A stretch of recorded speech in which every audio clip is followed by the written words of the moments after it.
Esisiak kasaka impanu kanyare bon iwadi kauna asama Aingito na washa na ko S4 ku Katakwi High School adite na balo kitiriani kede ada para kwatalu e boy kino Okaru atubore Joseph Apule ngesi Apolon esomero iduwe akaisa kanyapi kanyari boy kina Aingito na kapo ejao nange semero ibian akiro na akapa kina mu awomitengo tamtosle mu mwalimu no etamete pesikere ala de jasa tiokusho munadis no ajasi no atipati SBM tikipete no ya utaiti so kwa naite moi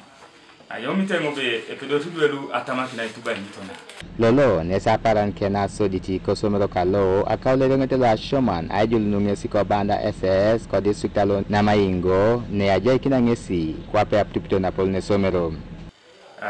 eshana kitengo Teso College I lost bobo aishana kini Kira College butiki ojinje ses ponbo bijai kina ngapolo kin e biology kedaraut a head of science atube ngaraw ne deputy I posting atengo banda SS na maingo edokwa nanen ayawdo ngapugani ne aswam na apolo tesemero lo Katakwi High yala mga bunte ajawtore araingo e uriata la lo muto toroma kapujan yalama ngono ya bomure nara kwani iduelo teso iwani jobon kwani imwalimu ni shana knete na rasi iteso ibirorosu okodua lailo ishana knetona nina kone message bon la yaute ngobonbe iteso itije tikete tungabi somate joko ikamara te dimo aito soma itnete kau konye alama berengo Ministry of Education ayani more apelor kwange jana kini kesi so ijane students lo jasi ne toma ko pane jasi kerebe na mameta absentis pamere nu eroko no dumutiso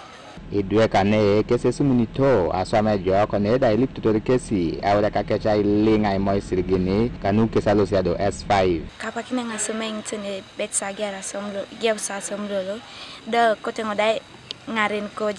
ojai kujubala toto advice alipo nui poaso da usa kapa nikin ibore ene buni kapa alimo to siko mwalimu atupite tebere mambo re rono chut nara nyini bora kere elosi chut ke ponele beitori kapa kina sanye de nyito auria